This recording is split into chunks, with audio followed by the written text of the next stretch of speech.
Rachel Guibert, directrice d'assurance du groupe Publicis. Alors, nous sommes ravis d'être avec vous ce matin pour échanger sur le thème des captives et du capital humain. Alors, les réflexions sur l'intérêt des captives ne sont pas nouvelles. Environ 120 entreprises françaises, la plupart des sociétés du CAC 40 en ont déjà une. Mais vous avez pu le constater, ce sujet a vraiment repris une force depuis la crise sanitaire. Le marché traditionnel de l'assurance est extrêmement durci. Vous avez tous fait face pendant les renouvellements à des augmentations de primes, des augmentations de franchises, des baisses de capacité, voire des difficultés de placement. Face à cette restriction du marché et la crise sans précédent que nous avons connue, beaucoup d'entreprises commencent à réfléchir à une autre façon d'approcher la gestion de leurs risques. L'idée est vraiment de se dire comment affronter le prochain choc, comment ne plus être dépendant uniquement du marché traditionnel de l'assurance.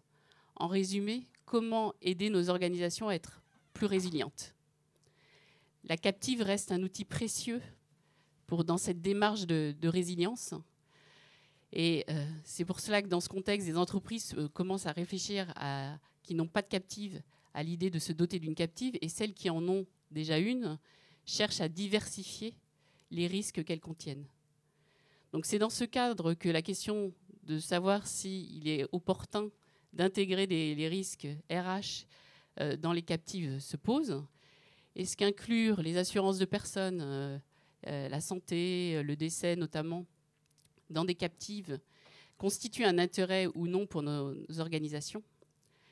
C'est vrai que les risques RH ont été mis en lumière lors de cette crise sanitaire.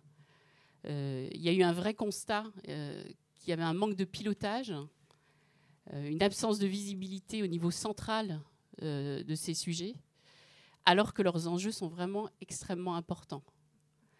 Enjeux financiers très importants, en termes de budget de prime. Il faut savoir qu'une organisation, une entreprise qui travaille par exemple dans le domaine du tertiaire ou des services a un budget d'assurance de personnes qui peut aller jusqu'à 10 fois le budget des primes IARD. Enjeu très important en matière de politique sociétale. Aujourd'hui, offrir une protection sociale identique à tous les salariés sans discrimination constitue un intérêt essentiel pour les entreprises. Et un enjeu en termes RH, de rétention des talents, puisque les bénéfices, les politiques de bien-être au travail sont des sujets que regardent aujourd'hui les salariés avec beaucoup d'intérêt. Donc notre brillant panel d'experts aujourd'hui va nous aider à comprendre comment et pourquoi l'outil captif peut aider à appréhender ces enjeux. Donc Damien Alepouze, qui est le directeur Europe de l'Ouest, je précise, de Maxis. Donc Maxis est une entreprise fondée par deux assureurs, AXA et MetLife, spécialisés dans la mise en place de programmes internationaux en matière de protection sociale des salariés. Alain Renaud, donc, qui va nous présenter et illustrer de manière très concrète, directeur des risques et des assurances du groupe Capgemini, va illustrer de manière très concrète la démarche en fait, de son groupe dans la gestion de ces risques RH. Et Sven Rutland, Global Practice Leader chez EB Services, c'est très compliqué à dire, au sein de E.ON Global Benefits, nous expliquera notamment comment il accompagne au quotidien ses clients dans l'intégration des IBI dans les captives. Donc notre présentation va s'articuler autour de quatre thèmes. Une présentation en global des IBI, quels sont les éléments clés pour la mise en place de cette intégration, quel est le rôle et comment peut vous accompagner l'assureur et le courtier dans cette démarche, et d'un point de vue vraiment aussi très pratique, quels sont les succès, les éléments clés de succès de cette intégration, avec l'illustration donc de ce que a fait au fil du temps Capgemini. Alors le but, vraiment, il y aura un temps de questions-réponses à la fin de la présentation, mais on souhaite vraiment que ce soit très interactif, donc n'hésitez pas, si vous avez des questions, des interrogations ou des incompréhensions pendant la présentation, n'hésitez pas à nous interrompre. Ok, est-ce que vous m'entendez bien? Parfait. Donc, c'est horrible ces micros parce qu'en fait, on se rend compte du sacré accent que j'ai. Donc, si au moins ça va vous permettre pendant 1 heure et quart de voyager, un tout petit peu, ça sera ça de gagner.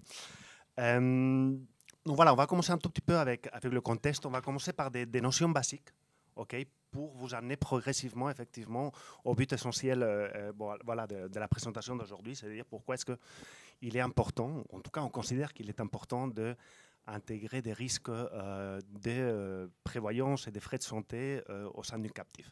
Okay. La première chose, c'est de quoi est-ce qu'on va parler. Ben, effectivement, on va parler d'un certain nombre de couvertures que l'employeur offre à un employé dans le cadre d'un contrat de travail, couverture qui vise à couvrir la personne elle-même.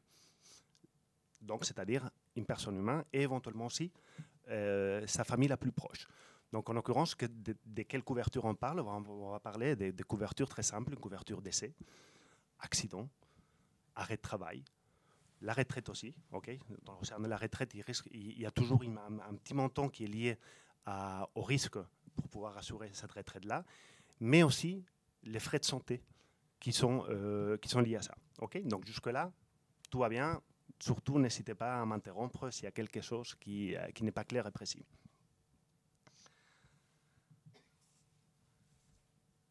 Alors, le marché des employee benefits. Je dirais qu'il y a essentiellement 3 messages clés.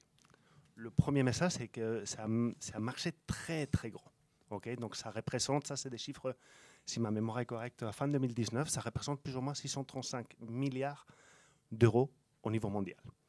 Et comme vous pouvez vous apercevoir, et ça c'est le deuxième message, c'est un marché qui va être très concentré sur un certain nombre de zones géographiques bien précises.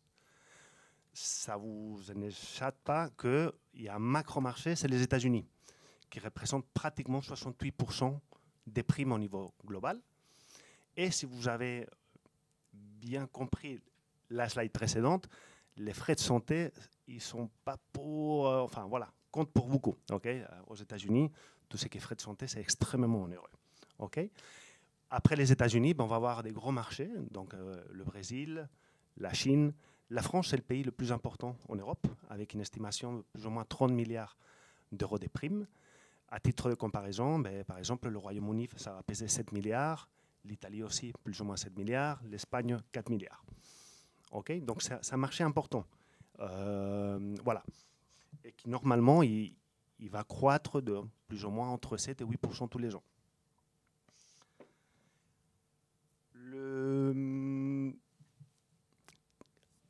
Le but ultime, effectivement, comme vous voyez dans cette slide-là, l'intégration des risques de prévoyance et des frais de santé en sein d'une captive, c'est vraiment l'étape ultime d'un parcours. Okay. On ne va pas se réveiller, ou un risk manager ou un directeur des assurances ne va pas se réveiller un jour, il va dire, tiens, aujourd'hui j'ai envie de diversifier un tout petit peu mes risques et je souhaite commencer à intégrer cela directement dans ma captive. Non, c'est vraiment l'étape ultime. Alain et Sven, ils vont parler un peu plus tard, mais il faut un certain nombre de prérequis, okay, ou d'étapes intermédiaires à partir de laquelle on va pouvoir commencer ces parcours-là pour arriver à la fin. Et donc, c'est pour ça que normalement, on conseille de commencer par une étape de pull-in. Est-ce que la notion de pull-in est une notion qui est familière à tout le monde? Oui, non? Non? Petite piqûre de rappel alors? Très bien.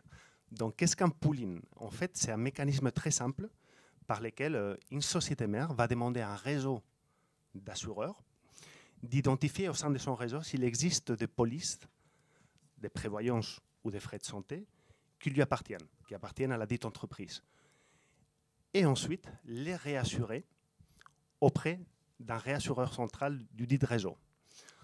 En agissant de la sorte, la société mère, elle va recevoir tous les ans ce qu'on appelle un rapport annuel qui va lui permettre de commencer à maîtriser et à toucher les risques de prévoyance et de frais de santé un peu partout dans le monde. Okay.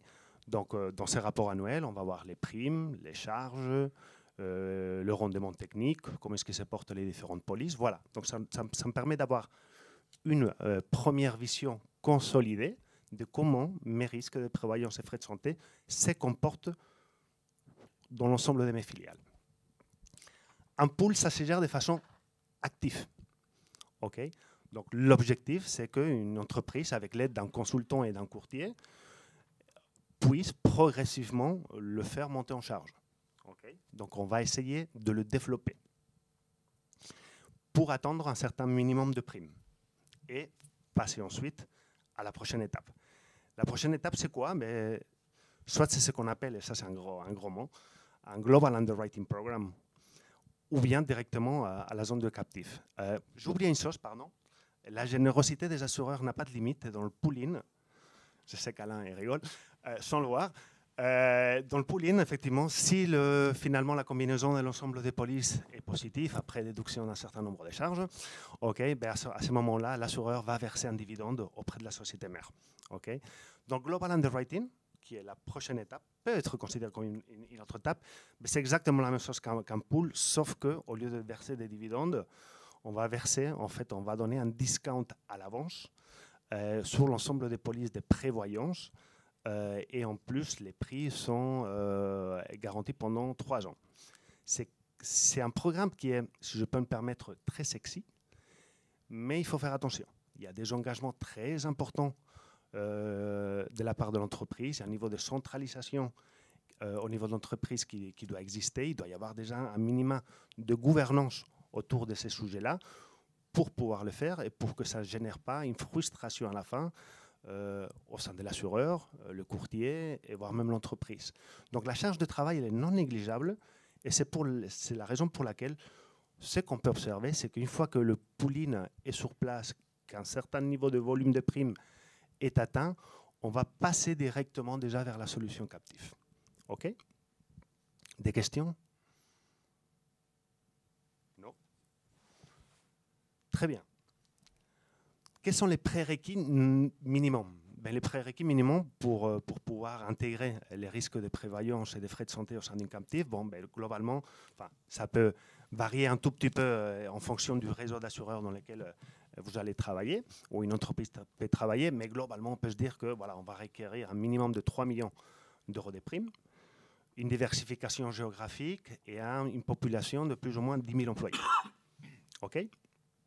Voilà, ça c'est vraiment quelques conditions primordiales. Est-ce que c'est un phénomène nouveau? Eh bien, la réponse c'est non. Ce n'est pas un phénomène nouveau et en fait, son adoption va dépendre énormément de là où on se trouve. Dans un monde anglo-saxon, donc c'est-à-dire essentiellement les États-Unis et le Royaume-Uni, l'intégration des risques, et je me répète beaucoup, mais des frais de santé et des prévoyances, c'est un phénomène qui existe déjà depuis quelques temps. Et les raisons principales, elles vont être de l'ordre de deux. Un, la capacité effectivement à pouvoir maîtriser les prix liés à ces assurances. Comme Rachel disait bien préalablement, si je prends par exemple l'exemple d'une société du CAC 40, ben voilà, avec une présence internationale bien diversifiée, ben voilà, c'est un budget de facilement 80 à 100 millions d'euros. Donc voilà, donc il y a un intérêt effectivement à garder une maîtrise sur ces prix et aussi une diversification des risques au sein de la captive. Une fois que je dis ça, depuis facilement 3-4 ans, il y a une deuxième vague d'accélération dans les pays anglo-saxons. Pourquoi? Parce qu'en fait, on voit que la captive est un outil phénoménal pour pouvoir exécuter une politique sociétale d'entreprise. Ça, c'est une raison de l'accélération qu'on voit depuis 2-3 ans. Et la deuxième, et Sven et Alain, ils vont en parler aussi, c'est plus une raison RH.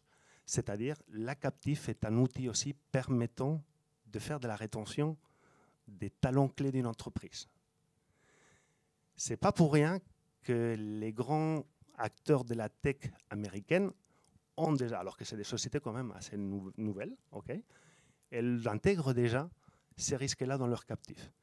Ce n'est pas pour une question de prix, puisqu'ils nagent sur l'argent, c'est essentiellement pour une raison de rétention de ces talents. Ils sont confrontés effectivement à une guerre des talents entre ces sociétés-là.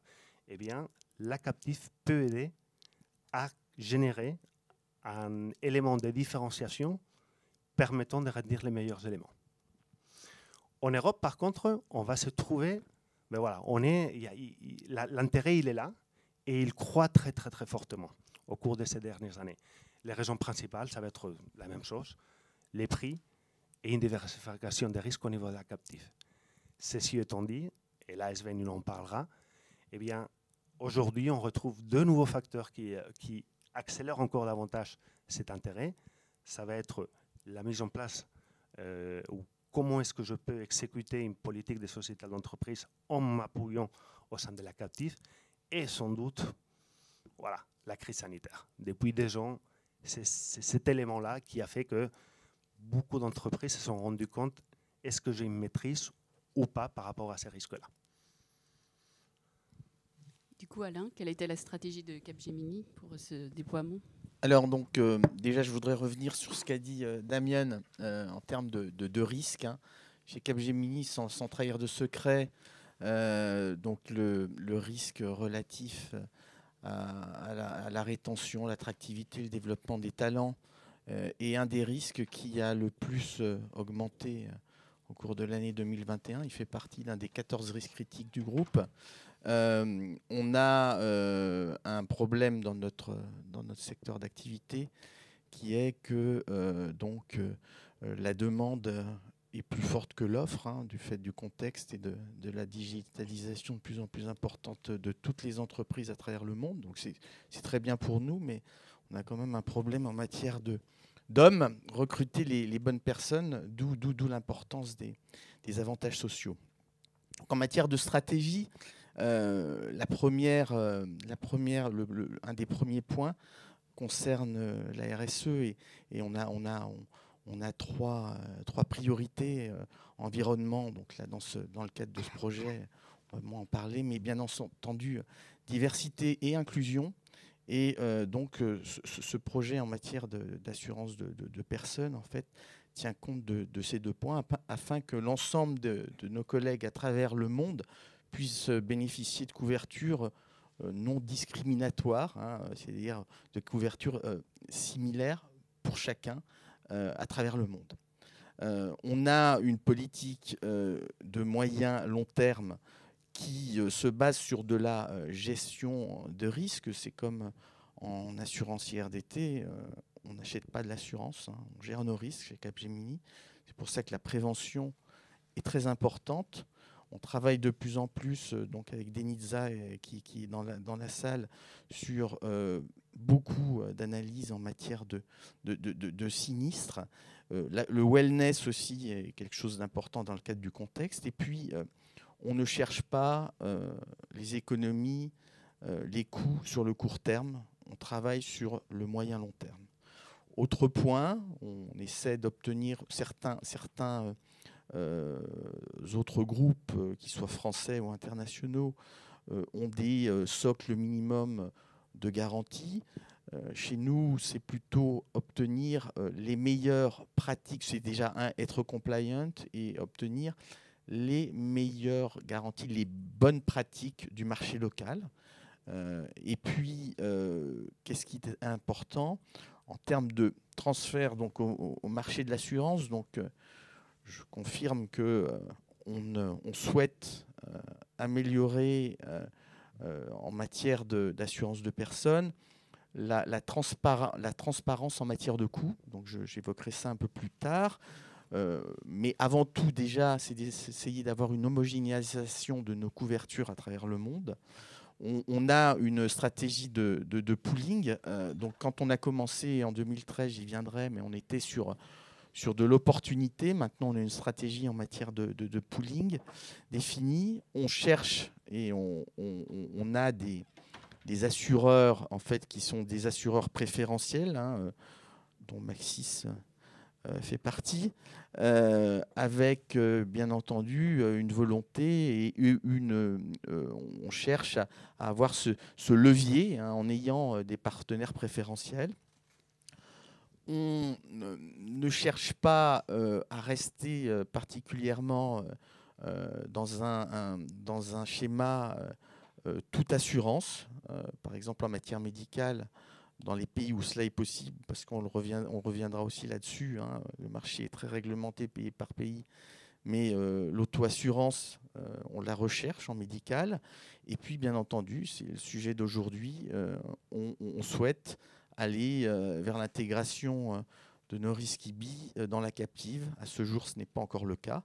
Et dernier point, prévention, wellness, afin de maîtriser nos coûts et de travailler sur des politiques moyen-long terme. Avez-vous des questions?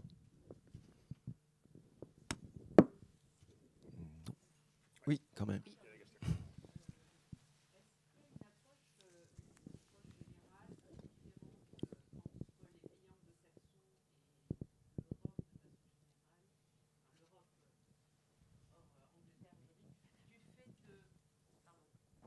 Est-ce qu'il y a une différence entre les États-Unis ou les pays anglo-saxons et peut-être plus l'Europe continentale du fait justement d'avoir mis en place un régime étatique de protection des salariés?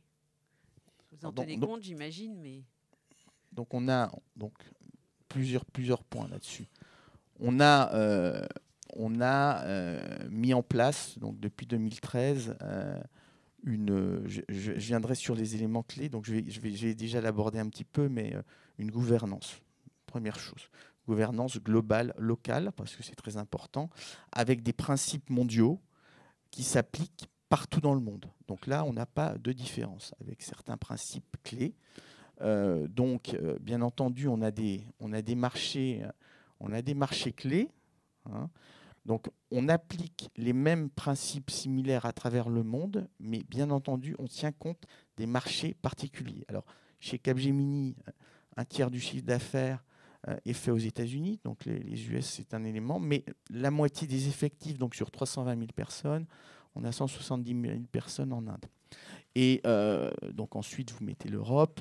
Donc, bien entendu, comme je l'ai dit tout à l'heure, on a une stratégie globale, on tient compte du local. Et donc, on va regarder les bénéfices avec un contexte local pour être dans les bonnes pratiques. C'est-à-dire qu'on n'a pas la même approche. Donc, on va avoir, par exemple, de l'auto-assurance au niveau médical aux US, avec un gros travail sur l'aspect des achats de médicaments. Hein.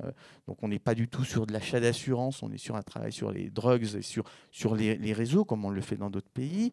En Inde, on va avoir d'autres priorités. On a eu d'abord des alignements. On a actuellement d'autres problèmes qu'on verra ensuite sur la partie vie liée à la Covid. On a approche globale, mais contexte local, avec ces principes d'auto-assurance en médical. Donc, on peut le faire, par exemple, comme je l'ai dit, aux US, au Brésil, dans d'autres pays. Et puis, toujours cette volonté d'arriver à avoir des couvertures qui soient similaires, mais en fonction du marché local. Est-ce que je réponds à votre question?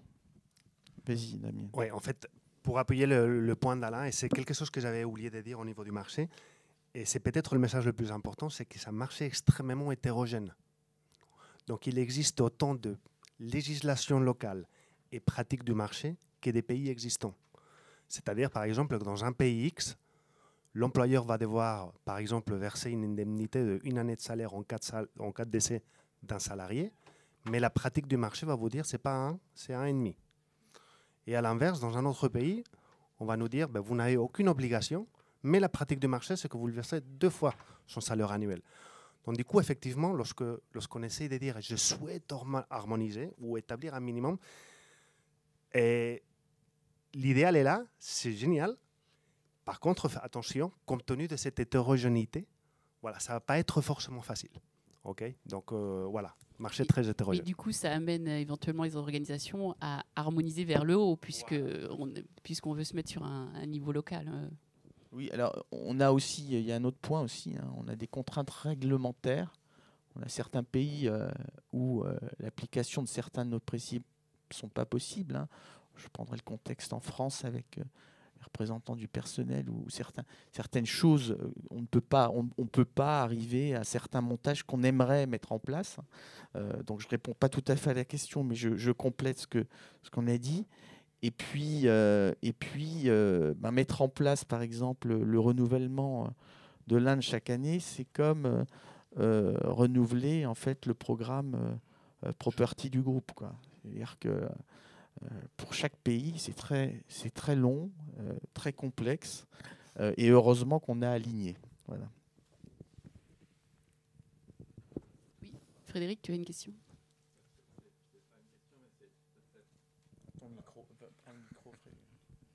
Merci. Je dirais que ce qu'il y a aussi, c'est le travail en commun avec les Compenben ou les RH en fonction. Voilà.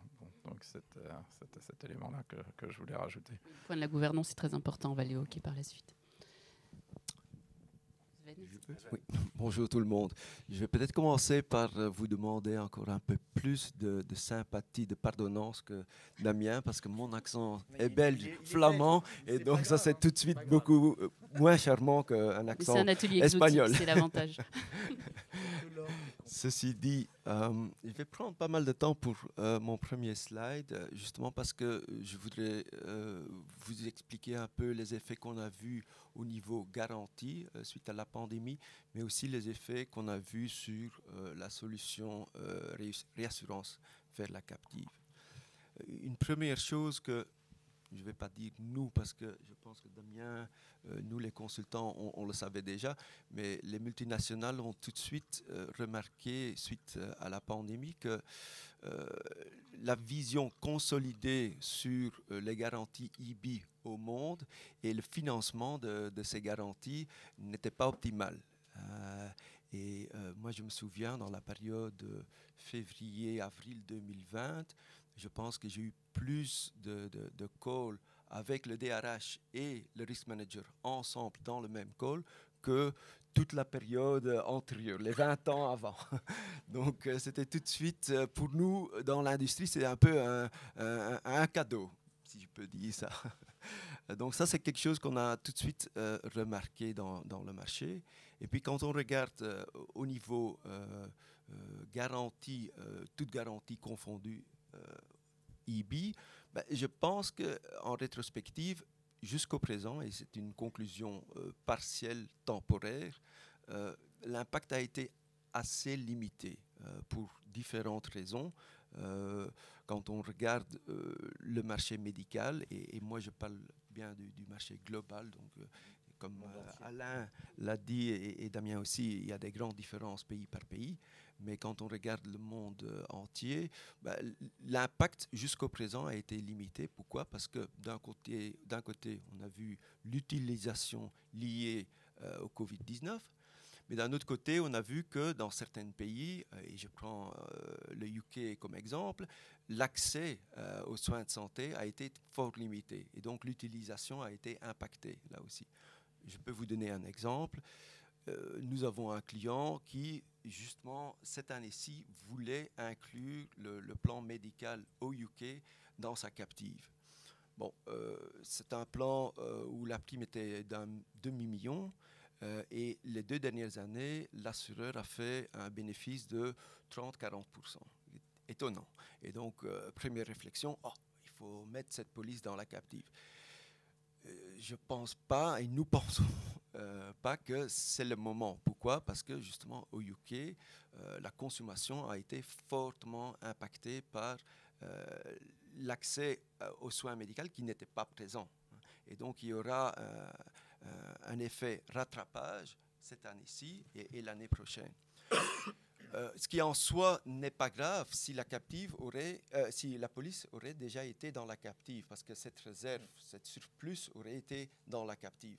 Maintenant, entrer dans le marché aujourd'hui, pour ce client, ce n'est pas une bonne idée, parce que la marge qui a été faite va rester chez l'assureur et la captive va se prendre le rattrapage des soins de santé. Ça, juste comme exemple dans tout ce qui est soins de santé. La question est bientôt, comme je l'ai déjà dit, qu'est-ce qui va se passer cette année-ci, qu'est-ce qui va se passer l'année prochaine. Quand on regarde côté assurance décès, et je sais Alain que L'Inde, c'est un peu un cas spécial, ensemble avec le Brésil. Mais au niveau mondial, là aussi, l'impact au niveau IBI a été assez limité. Pourquoi? Parce que la population traditionnelle IBI, c'est la population active. Ce n'est pas la population qui a été impactée le plus par le Covid-19, surtout pas au niveau de décès. Et puis, pour moi, et je ne suis pas seul, je pense que les réseaux ont déjà attiré l'attention là-dessus aussi. La grande question, le hot topic, pour moi, dans les années à venir, c'est l'incapacité de travail. L'incapacité de travail liée au Covid-19 pour deux raisons. La raison de rattrapage, justement, mais aussi la raison, tout ce qui est les effets psychologiques de la pandémie sur les gens. Et là, il faut quand même se rendre compte qu'on ne parle pas des sinistres de 1 000, 2 000, 5 000 euros, mais facilement de 10 000, 20 000, voire même 100 000 euros. Il y a donc des réserves importantes qui se constituent. Et c'est une garantie qui selon nous, vaut être bien monitorisée. Contrôlé, voilà, c'est ça, dans les années à venir.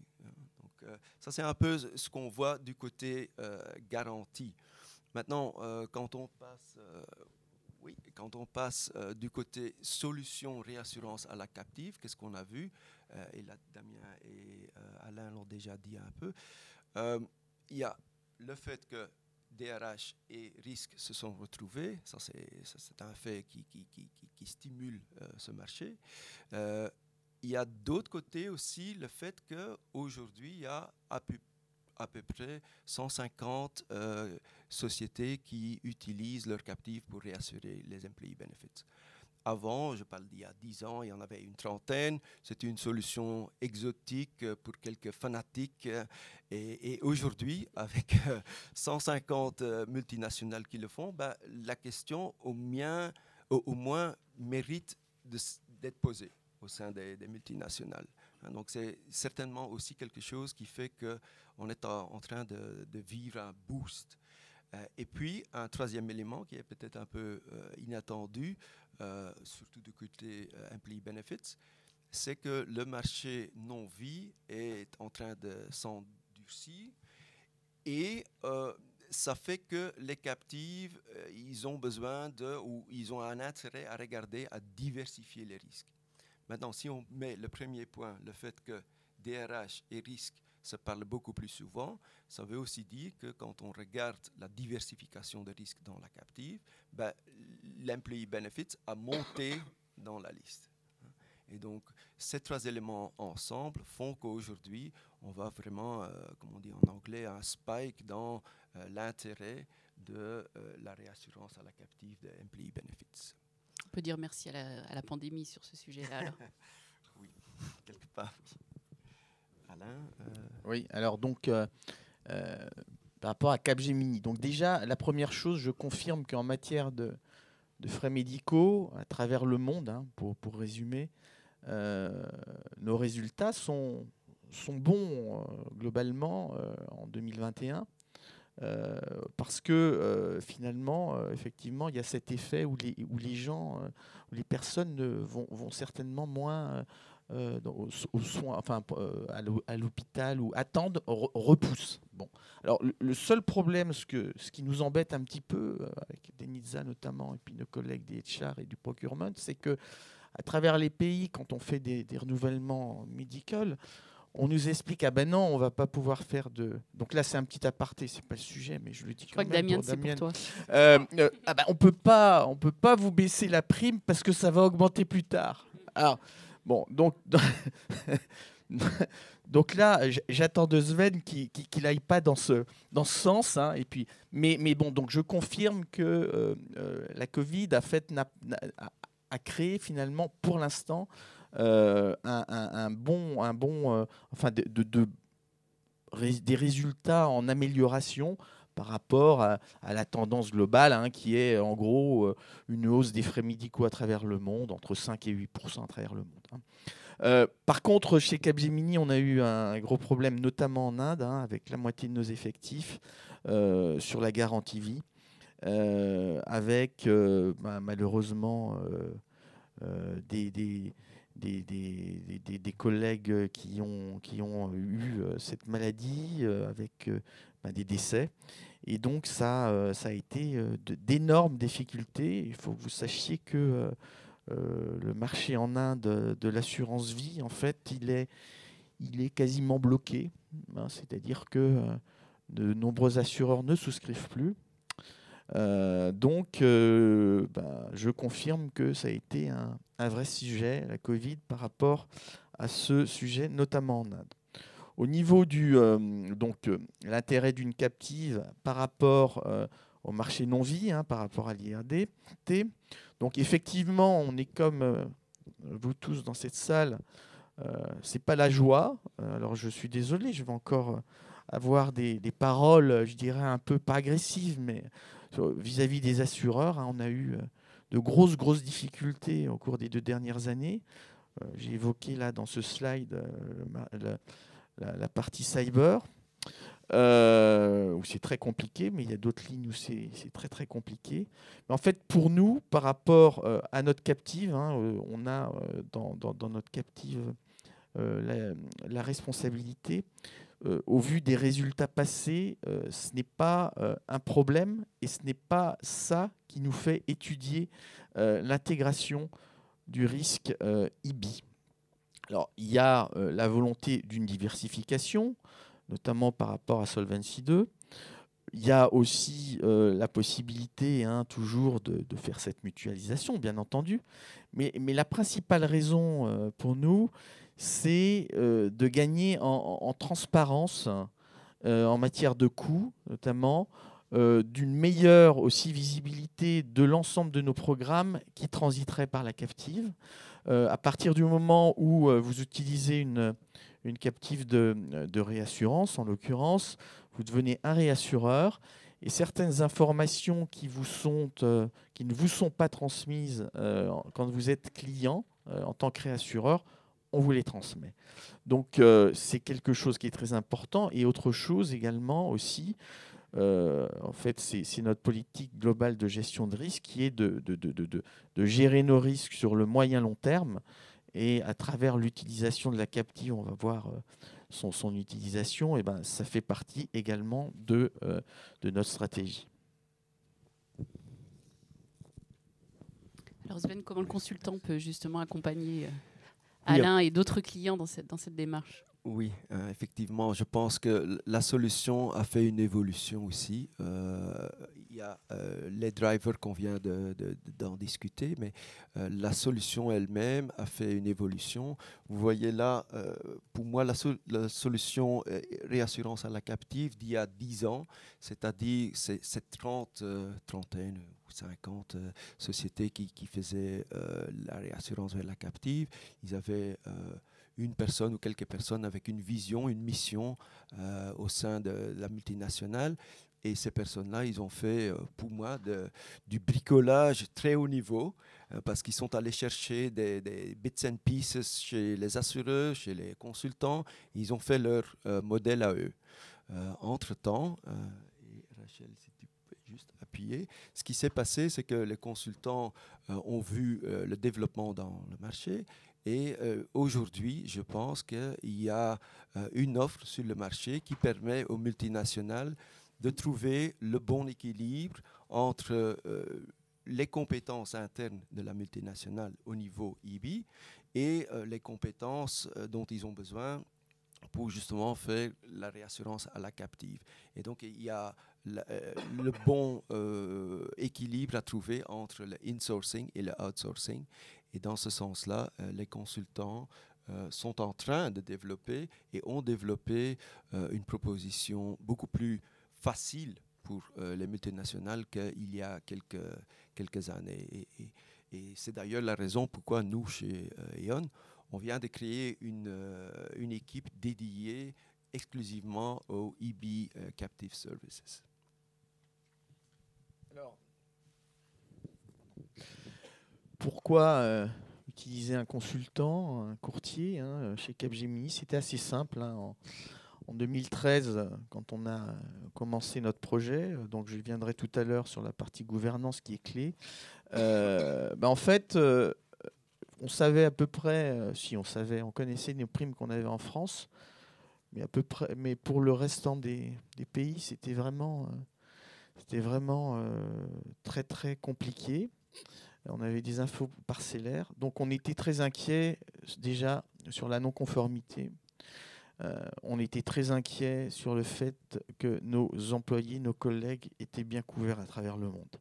Donc on a demandé, enfin on a organisé un appel d'offres pour lequel en fait on a invité 5 consultants courtiers. Et donc c'est E.ON qui nous accompagne depuis cette date. On a conduit un premier audit sur un ensemble de pays qui représentait 96% des headcounts. Et l'idée, c'était de faire une analyse pays par pays sur les éventuels non-compliance et sur en fait les good local standards. Donc là, sans courtier, sans consultant, avec un réseau mondial, c'est impossible. Ça, c'est certain. Parce que si vous commencez à essayer de faire ça tout seul, en utilisant les réseaux HR à travers le monde, et vous pouvez revenir 3 ou 4 ans après, je pense. L'autre objectif qu'on voulait vis-à-vis du consultant aussi, c'était d'optimiser, bien entendu, nos bénéfices à travers les négociations locales, mais locales en mettant en place des principes, comme je l'ai dit tout à l'heure, et puis en utilisant de façon optimisée, réfléchie, nos poolings. On avait des poolings opportunistes, mais il n'y avait aucune réflexion sur comment intégrer, avec quel réseau et comment maximiser. Manager de façon proactive, en fait, risque et coût pour aller, comme l'a expliqué tout à l'heure Damien, du pooling à la captive, c'est l'objectif ultime, avoir ce leverage global. Et puis, en fait, avoir également, parce que c'est aussi le rôle d'un partenaire courtier, des services qui soient homogènes et minimum de services au niveau local, et qu'on puisse avoir des accords globaux pour mettre un peu de pression sur le courtier. Voilà. Vas-y. Il n'y a pas de questions jusqu'au présent? Oui, pardon.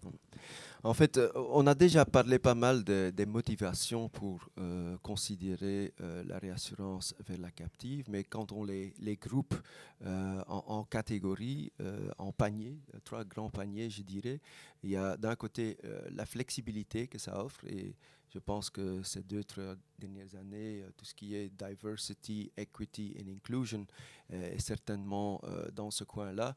Surtout les compagnies high-tech, mais pas exclusivement, mais surtout ces compagnies-là ont été at the forefront, comme on dit en anglais, de ce mouvement. Et ils utilisent leur captive pour justement pouvoir élargir les garanties dans ce sens-là. Il y a d'ailleurs un assureur, un réseau qui offre un produit justement pour couvrir toutes les gaps à ce niveau-là au monde entier, donc dans les pays différents. C'est une couverture globale. Il n'y a pas juste ça. Il y a aussi le fait que par la captive, on a accès ou on est mieux placé pour gérer tout ce qui est duty of care et social responsibility. Et je vais vous donner un exemple. Et l'exemple ne veut pas dire que je suis d'avis que tous les captives ont ce rôle-là. C'est juste pour vous montrer ce que ça peut faire. Il y a un client à moi, pas un client à E.ON, mais dans un rôle que j'avais au précédent, qui avait licencié un employé qui a travaillé chez la multinationale pendant 15 ans Et une semaine après, la personne se fait tuer dans un accident. Et donc, la personne laisse derrière une femme et 3 enfants qui vont à l'école. Et c'est à ce moment-là que ce message est arrivé à la captive, et la captive a fait la réflexion, est-ce qu'on ne doit peut-être pas considérer un ex gratia claim? Et donc, je ne vais pas dire que c'était facile, mais après quelques discussions avec l'assureur local et du fait que le risque était porté par la captive, ils ont réussi à trouver une solution. Je peux vous dire que au niveau support idée captive en interne, ça a eu un gros impact, parce que de nature, par exemple, les syndicats ne sont pas les premiers à applaudir une approche captive, mais quand vous pouvez dire aux syndicats, voilà ce qu'on a fait dans tel pays, dans ce cas-là, ça change déjà un peu la conversation. Donc ça, c'est certainement un driver très important de la solution. Un deuxième driver, c'est tout ce qui est gouvernance. On vient d'en parler. Jusqu'au présent, ou en tout cas avant la pandémie, il y avait peu de visibilité en général sur les garanties EB. Et ça, une captive peut augmenter. Je reviens sur ce qu'Alain a dit. Il y a beaucoup plus de reporting qui se fait quand les garanties sont réassurées vers la captive. Et la gouvernance, ça se retrouve pour moi très proche aussi de tout ce qui est finance. Parce que la gouvernance veut dire qu'on a une vision, une vue sur ce qui se passe. Et quand on a une vue, on peut réagir. Quand on n'a pas de vue, il n'y a pas moyen de faire grand-chose. Et du côté financier, évidemment, il y a les marges qui restent chez les assureurs pour l'instant, ou quand vous n'êtes pas réassuré à la captive. Ces marges ne sont pas énormes. Donc, EB ne génère pas des marges énormes, mais il y en a. D'un autre côté, il y a l'effet diversification de risques que peut donner des avantages à la captive. Je vais en parler plus en détail dans les slides à venir. Pardon. Et puis, finalement, il y a tout l'aspect control budgeting, et c'est là que viennent un peu les stratégies différentes des captives. Nous avons des clients qui ont une vue strictement financière captive. Ça veut dire qu'ils vont regarder une police. Quand ils pensent qu'il y a encore de la marge, ils vont intégrer la police dans la captive. Quand ils pensent qu'il n'y a pas de marge, ils vont dire non, on laisse la police à l'assureur. C'est une stratégie. Je ne dis pas que c'est une bonne ou une mauvaise stratégie, c'est une stratégie. Ce qu'on voit de plus en plus maintenant, c'est qu'il y a plutôt la stratégie on veut avoir le plus possible de risques dans notre captive parce qu'on veut cette visibilité. Et ce n'est pas parce qu'une police n'est pas réassurée à la captive que la police n'existe plus. Et donc, au niveau de la multinationale, qu'une prime ou un résultat soit mauvais et est dans la captive, ou que le résultat est mauvais et qu'il faut payer une prime qui est plus élevée l'année d'après, quelque part, ça reste la même chose. Donc, il faut mieux avoir la vue là-dessus et pouvoir réagir que de se tourner vers l'autre côté et de ne pas regarder les problèmes qu'il peut y avoir. Donc, ces 3 éléments-là font ensemble qu'en général, on dit la réassurance vers la captive, ça génère beaucoup plus de contrôle que n'importe quel autre type de programme. Est-ce qu'il y a des questions? Alors, moi, je vais revenir un peu, mais dans ce contexte captive, ce qui est important, on en a parlé tout à l'heure, Frédéric l'a mentionné, dans notre stratégie, mais on ne pourrait pas non plus intégrer de risque captif sans avoir cette gouvernance. Donc, en dehors des objectifs d'efficience, de recherche, d'amélioration des coûts, de transparence, bien entendu, ce qui est important dans ce projet assurance de personnes pour aller du pooling à la captive, c'est la gouvernance. Nous, on a débuté en 2013 avec des mémos en interne expliquant que dorénavant, HR, Finance, Risk Management, Procurement, travailler main dans la main au niveau groupe. On a une équipe groupe, on a des calls avec notre courtier tous les vendredis pour suivre ce projet. et avec réplication en fait de cette gouvernance pays par pays. Hein. Donc c'est une local governance.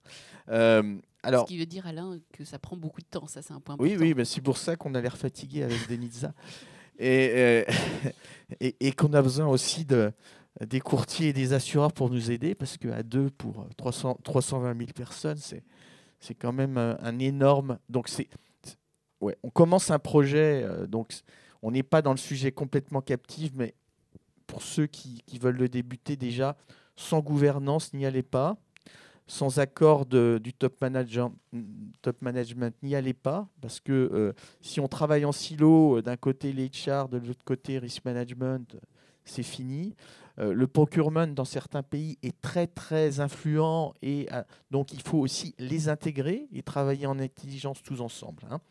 Donc, je ne vais pas répéter, mais bien entendu, aller vers la captive, c'est plus de transparence, avoir du reporting. Et puis, donc également aussi, ça permet d'améliorer encore les mécanismes de renouvellement en ayant plus de contrôle, en intégrant ces risques dans la captive. Mais on l'a déjà mis en place, nous, sans avoir ces risques-là. Voilà, je pense qu'on peut passer au slide suivant. Sauf si vous avez des questions.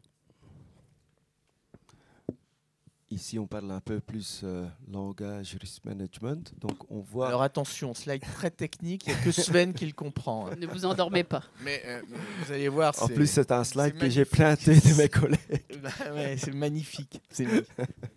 Donc, en fait, comme déjà expliqué, Employee Benefits est en train de monter dans les risques à considérer pour intégration dans la captive. Et ça, suite au fait que il y a une corrélation très limitée entre le risque vie médical et les autres risques qui peuvent être dans la captive. Ici, je parle au niveau Solvency 2. Donc, c'est de la théorie. En pratique, je me rends bien compte que quand il y a eu un incendie, il peut y avoir des décès. Mais au niveau Solvency 2, il y a peu de corrélation entre ces risques-là. Je vais vous donner un exemple. Nous avons un client qui, il y a 3 jours, a décidé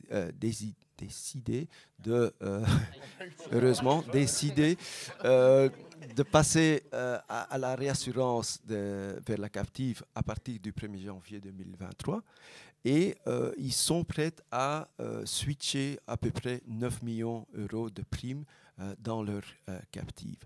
Eh ben, les 9 millions d'euros de primes qui vont être transférés dans la captive, ça a un effet sur le Base Solvency Requirement de 1,7 million seulement.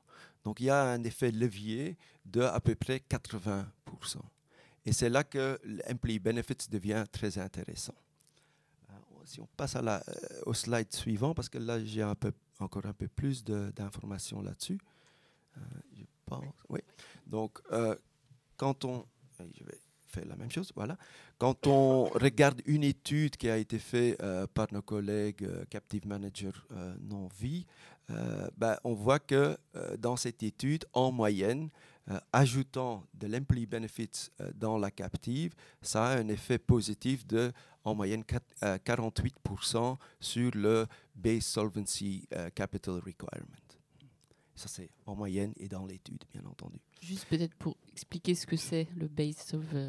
Le Base Solvency Requirement, c'est la réserve qu'on doit avoir dans la captive pour justement pouvoir affronter des sinistres. Maintenant, quel est l'impact sur le résultat, la profitability, je ne trouve pas le mot en français, désolé, profitability de la captive, on voit que même si les marges en employee benefits sont très limitées, voire même zéro parfois, on voit que ça a un effet positif justement dû à l'effet diversification et aussi au fait que les primes employee benefits sont assez importants en général. Donc même avec une marge minimale, comme le volume est assez important, il y a quand même un montant important qui contribue au résultat de la captive. Voilà. Oui. Alors, donc, juste pour vous donner, enfin, on a déjà évoqué, hein, chez Capgemini, on a une ligne qui est intégrée dans notre captive, enfin une ligne assez significative, c'est dans notre rapport annuel. Donc, on a la première ligne de 35 millions de notre programme RC Général, RC Professionnel qui est intégré. Donc, c'est quelque chose d'assez structurant pour nous. Et bien entendu, on étudie la diversification de façon régulière, hein, à peu près tous les ans, pour voir si à travers donc l'amélioration de notre connaissance de notre risque IBI, de nos risques IBI, ça fait du sens d'intégrer ce risque. Alors, je ne vais pas rentrer dans le détail, mais on a certains pays spécifiques avec des montages spécifiques qui font que ça retarde un peu l'intérêt d'avoir le risque IBI. Mais en fait, c'est vraiment quelque chose auquel on viendra. Donc, chez nous, on ne souhaite pas à ce stade, comme l'ont fait d'autres clients, hein, ils intègrent l'ensemble de leurs risques, assurances de personnes à travers le monde, y compris les assurances frais de santé. Nous, on a une autre stratégie pour notre société captive et on ne souhaite pas forcément intégrer des risques de fréquence. Alors, on complétera peut-être cette stratégie, on la modifiera. Donc, à ce jour, on étudie régulièrement l'intégration des risques vie, prévoyance, individuel accident, voire retraite, hein, dans certains pays. On peut parler notamment de la partie assurance en Suisse ou autre marché. Voilà où on en est. Encore une fois, je l'ai expliqué tout à l'heure, on cherche vraiment à avoir cette plus grande clarté dans la chaîne de distribution, donc cette volonté d'y aller, mais c'est pas comme en IRDT où un montage mondial, on peut le faire du jour au lendemain. Il faut régler les problèmes les uns après les autres, pays par pays, y compris des schémas qu'on doit modifier pour pouvoir les intégrer dans la captive.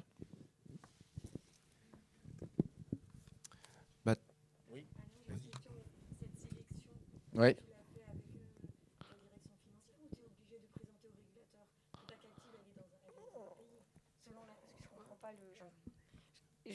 Là, j'évoque la stratégie de Capgemini. Oui. Donc après, une fois que si on allait plus loin qu'une étude, d'accord, oui. On irait, comme la captive est à Luxembourg, on irait présenter un business case, hein, au commissariat aux assurances pour obtenir un multiple. Donc on n'en est pas là. Potentiellement, on sait quel multiple on pourrait avoir parce qu'avec E.ON, on est sur du conceptuel, une analyse conceptuelle. Donc là, on est en amont. On a une décision de ce que potentiellement on veut intégrer dans notre captive. Et donc, on fait des études conceptuelles avec les équipes d'E.ON pour voir si on souhaite intégrer ces nouveaux risques dans notre captive. Donc, jusqu'à présent, il y a chaque année une présentation au conseil d'administration avec validation, bien sûr, de la direction financière et générale sur ce sujet. Voilà où on en est. Oui, mais tu as toujours besoin de l'accord final du régulateur. En fonction où la captive voilà. Tout nouveau, même si par exemple, dans une captive en IRDT, on rajoute un nouveau risque, on va aller présenter un business plan pour obtenir d'abord l'accord de l'intégrer et surtout obtenir à Luxembourg un multiple. Hein. Donc, en assurance de personnes, c'est la même logique, avec une démarche un peu particulière puisqu'on parle d'assurance de personnes. Donc, quand je parle des contraintes, je vais en donner une ou deux, mais il peut y avoir par exemple des participations bénéficiaires aussi, hein, qui vont... et une PB sur un contrat RC, enfin, c'est pas un mauvais exemple, mais sur un contrat RDT, c'est facile à enlever. Quand on parle d'assurance de personnes, on a des obligations et changer tout bénéfice, ça prend du temps. Voilà, je réponds pas à ta question, mais je vais plus pour expliquer à tout le monde pourquoi c'est beaucoup de contraintes. Donc on en est à la période, à la phase amont. où on fait des études de marché, de conceptuel, pour voir si ça fait du sens. Et ensuite, si ça faisait du sens, on irait dans l'étape suivante et où on irait voir notamment le commissariat aux assurances. D'accord ? Okay. Merci. Est-ce qu'il y a d'autres questions ? On vient déjà un peu d'en parler en fait. Quel est maintenant le parcours traditionnel pour faire un switch réussi ? Eh bien, en fait, bon, ça commence bien entendu par être intéressé pour vouloir en savoir plus. Mais puis, ce que nous, on voit, ce qui est très important, c'est que c'est un projet qui est supporté entre toutes les fonctions concernées dans la multinationale. Et comme Alain l'a déjà répété quelques fois, il y a HR, il y a procurement, il y a finance, il y a risque. Mais quand on regarde les captives les plus développées, ben, sont en général, presque tous, les captives où toutes ces fonctions travaillent ensemble et chacun connaît son rôle dans le projet et joue le rôle comme il faut. Bien entendu, HR, ils ont le rôle de faire en sorte que le service, les garanties restent au moins au même niveau. Ben, c'est logique. Mais d'un autre côté, il y a le risque management, il y a la finance qui doit communiquer avec HR et leur expliquer que si jamais on réussit à faire ça, ben, l'intérêt de passer à la captive est un intérêt plus global pour la multinationale. Et donc ça, c'est très important. Avec ça vient une communication très intensive. Communication interne entre les fonctions, communication de la maison mère vers les entités. Et on voit qu'une fois qu'une police est dans la captive, pour la garder dans la captive et pour engager les entités locales à travailler avec la captive, ben, il faut communiquer tout le temps.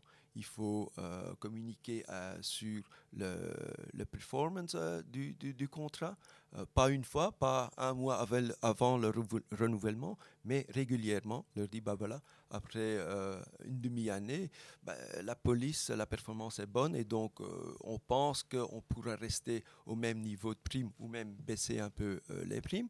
Ou l'inverse dit, voilà, on voit qu'il pourrait y avoir des problèmes et il faut se préparer pour une augmentation de prime de autant, par exemple. Donc ça, c'est très important. Et à côté de ça, et là aussi Alain en a déjà parlé, il faut faire une bonne étude, une étude de feasibility, comme on dit, parce que c'est très important dans le cadre d'une captive, justement parce qu'on ne parle pas juste des marges EB, mais on regarde aussi l'effet de diversification côté vie, non-vie. Et donc tout ça ensemble, il faut bien le mettre visible pour tout le monde dans la société avant de prendre une décision. Une fois que la décision a été prise, c'est là qu'on revient sur la question d'avant, il faut aller vers le regulator et il faut demander un changement de business plan pour obtenir l'accord du regulator. Au Luxembourg, par exemple, il faut prévoir, pour être confortable, au moins 6 mois, parce que le regulator, il a du temps pour répondre, et puis en général, il pose des questions supplémentaires. De plus en plus, avec les nouveaux. Voilà, et donc il faut se rendre compte que ce n'est pas aujourd'hui on prend la décision et demain le regulator dit OK et le lendemain on commence à implémenter. Ça dépend beaucoup du domicile. Il y a certains endroits aux États-Unis où ça prend quelques semaines. Il y a d'autres pays où ça prend plus que 6 mois. Donc là, il faut faire attention, il faut bien se renseigner. Mais je crois quand même, la grande différence aussi qui rend plus complexes les choses, c'est qu'encore une fois, vous intégrez un risque RC ou property dans une captive, vous avez un programme mondial, vous l'intégrez. Là, on parle de contrats qui sont des contrats locaux, donc pays par pays, avec différents contrats, dont vous comprenez bien la complexité. C'est-à-dire que tout est plus difficile. Tout à fait. Et c'est là aussi qu'on se rend compte que la vision consolidée est assez limitée parce que le regulator il demande pas mal de data qu'en général qui n'est pas là.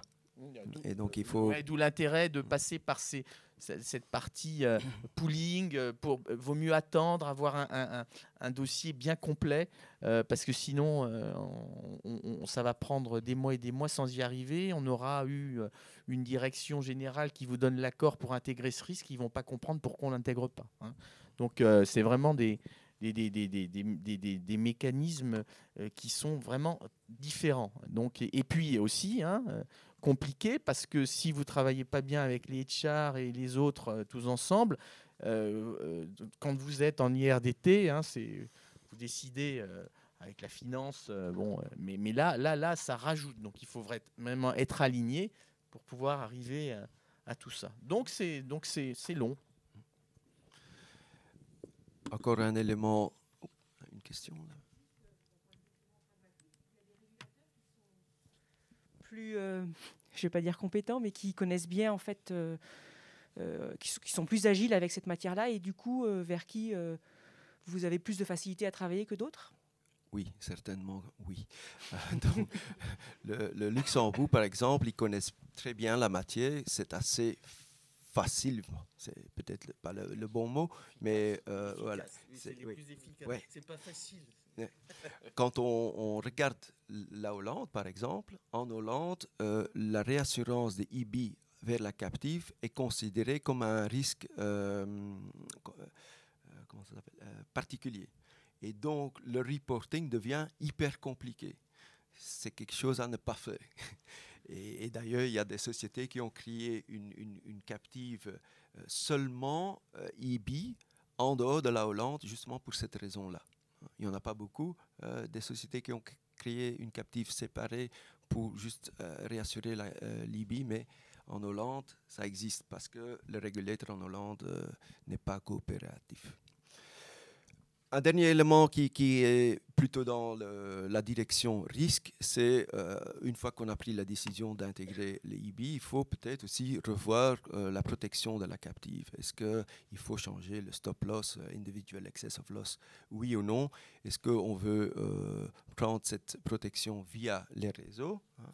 Et ça a l'avantage qu'ils ont accès aux data, donc c'est assez facile la conversation avec eux. Ils ont le désavantage, désolé Damien, d'être un peu plus cher. Et quand on va dans le open market, on voit que c'est moins cher, mais il y a le problème du data. Il faut beaucoup de data à livrer aux réassureurs potentiels. Et il y a le potentiel bénéfice de nouveau de diversification. C'est possible qu'avoir un stop loss multi-lines revient à un niveau de prix un peu plus bas que d'avoir les deux garanties séparées. Et finalement, il faut sélectionner des partenaires et c'est là que je passe la parole à Damien pour... Ah, voilà, encore. Oui, non, mais on a déjà évoqué tous ces sujets. Donc, je pense qu'il faut quand même qu'au lieu de parler de ce qu'on a déjà dit, on est très content d'avoir nos partenaires assureurs avec nous. Bon, même si ils nous donnent pas toujours de la transparence, même si on aimerait que les primes soient moins importantes, n'augmentent pas, ils sont là, ils nous couvrent, même en période de difficulté. Voilà. Donc je répète, ces projets pour arriver à l'intégration des risques captifs, vous voyez chez nous, on a commencé en 2013, on commence à y songer très sérieusement, mais c'est des longs process. Long process parce qu'il faut maîtriser ces risques qui ne sont pas simples avec des particularités. Voilà. Je pense qu'on peut passer au slide suivant. Damien, à toi. Maintenant, tu vas pouvoir dire tout le mal que tu penses de nous. Absolument. Non, il reste peu de temps, donc je ne vais pas vraiment m'attarder, mais en fait, le message principal ici, c'est une fois que le véhicule est prêt, c'est à ce moment-là où l'assureur apparaît et l'objectif est de commencer à l'accélérer, c'est-à-dire à faire rentrer des primes au sein de la captive. Okay. Alors, pour accélérer, l'assureur ne va pas se comporter comme le Millennium Falcon. Hop là, je passe et je suis en 2 secondes à la vitesse de la lumière. Il faut mettre la première. Et la première, Voilà, c'est synonyme d'aspect contractuel. Donc voilà, il y a les équipes légales qui vont commencer à se parler. Il faut mettre sur place le traité de rétrocession. Il y a un gros mot qui va sortir, c'est le collatéral. Donc tout ça, ça se discute, etc. Enfin, mais bon. Donc tout ça, ça se discute. Ok, ça se discute, pardon. Mais bon, voilà, il y a du bruit. On est dans la première, donc il y a du bruit, on avance. Et une fois que ça s'est réglé, bon, ben, on y va. Et donc à ce moment-là, ben, les mots-clés, c'est une fois de plus, gouvernance, entre d'une part, effectivement, la société, le courtier et le consultant, l'assureur qui va voilà, notifier effectivement à l'ensemble de ses membres la mise en place d'un programme d'un captif et surtout un plan d'action. Voilà, avoir de la visibilité sur quelles sont les polices IBI qu'on souhaite, en tout cas que la captif souhaite s'intéresser pour commencer effectivement à délivrer des cotations locales. Ensuite, voilà, qui sont partagées en toute transparence et auprès de la captive pour son approbation ou pour son rejet. Et voilà, donc une fois que le temps passe, on commence à recevoir effectivement les premiers rapports trimestriels, les bordereux, les fameux bordereux dans lesquels on va avoir toute une transparence. Okay, Damien, voilà. Je pense que ce qui est important encore à dire, hein, c'est qu'il faut, à partir du moment où vous commencez ces projets-là, il faut avoir de la bande passante. Sinon, on ne va pas y arriver, quoi. Il faut du temps et donc c'est pour ça qu'il faut mettre en place cette organisation parce que ça va. Sinon, vous n'avancerez pas sur le sujet. Oui, donc, enfin, dans les faits, il faut prévoir voilà, une gouvernance, un minimum. On se parle une fois par semaine au début, quoi. Okay, vraiment, tout le monde se parle une fois par semaine. On est d'accord sur ce qu'on va faire et voilà. Mais au début, c'est surtout ça, beaucoup de communication et des équipes dédiées au projet. Voilà. Et avec ça, on accélère. Voilà, c'était tout. Est-ce que vous avez des questions ? Parce que là, on a résumé en fait dans cette slide un peu tous les facteurs de succès et donc un petit peu tout ce qu'on a pu vous présenter pendant la présentation. Donc maintenant, on va vous laisser. N'hésitez pas, toute question vous pourriez avoir. Oui, des sujets que vous auriez aimé. Des commentaires, des réflexions.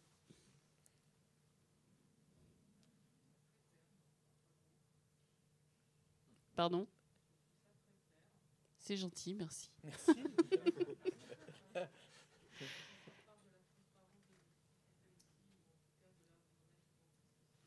On n'entend pas Là, bien. vous pouvez donner un micro à la... La transparence que vous avez par rapport à là où vous en êtes aujourd'hui, c'est aussi intéressant et c'est aussi sympa et courageux de partager ça. C'est pas toujours le cas.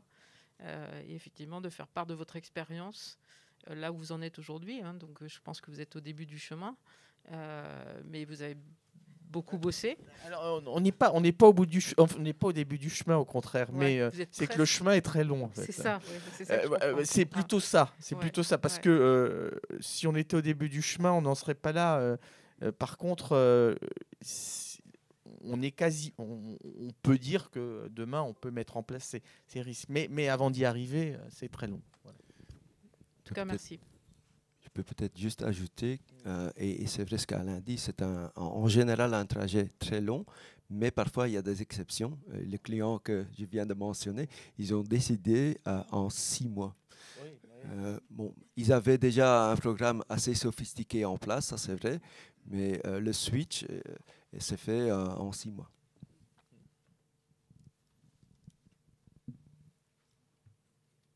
Pas d'autres questions ? Bon, on espère en tout cas que ça aura donné quelques envies, quelques idées. Merci beaucoup pour travailler sur ces sujets, parce que nous, on est vraiment convaincus qu'il y a beaucoup de choses à faire sur ces sujets d'assurance de personnes, de risque RH, et que ce n'est pas encore assez un sujet exploité, travaillé au sein de nos organisations, en tout cas pas en mode gouvernance avec les RH et les autres équipes. D'ailleurs, à ce titre, j'en profite pour faire un petit peu, on va dire, de la séquence publicité. Je suis chez Publicis, donc voilà, c'est un peu normal. Avec Alain, on a donc relancé la commission RH, risque capital humain, depuis cette année, on va dire. Donc, si vous êtes intéressé par ces sujets, il y a des sujets spécifiques sur lesquels voilà, vous aimeriez qu'on organise des commissions cette année ou si vous voulez participer même, n'hésitez pas à nous contacter. Ça sera avec grand plaisir. Voilà. On a notamment, mais ça sera peut-être pas la prochaine commission, mais on parlera mobilité notamment. On a fait avec Catherine, j'ai envie de Veolia, donc il y a un mois. Donc la présentation justement du projet Veolia à travers le monde. Hein, donc merci beaucoup d'ailleurs Catherine. Donc pour et on espère poursuivre en ce sens, mais sur d'autres sujets, je le dis encore mobilité ou autre, hein, pour parler aussi peut-être plus risques, gestion des risques, peut-être moins liés, enfin aller après sur le transfert, mais donc voilà, on est prêt à entendre toutes vos suggestions. Et nous, on est très contents qu'il y ait eu toutes ces personnes ce matin, parce que c'est clé pour nous et pour vous, parce que c'est super intéressant de ne pas traiter que de l'assurance automobile RC. C'est l'humain qui est au cœur du sujet, donc ça le rend d'autant plus intéressant. C'est quand même sympa de faire autre chose. Voilà. Merci à tous. N'oubliez pas de remplir le questionnaire sur l'appli. C'est la condition pour avoir la copie de la présentation. Voilà. C'est de 1 à 10 les notes ou c'est promoteur 9-10. Vous posez pas de questions, vous mettez la meilleure note, comme ça sera plus simple. Voilà. Merci à tous et très bonne journée. Merci beaucoup.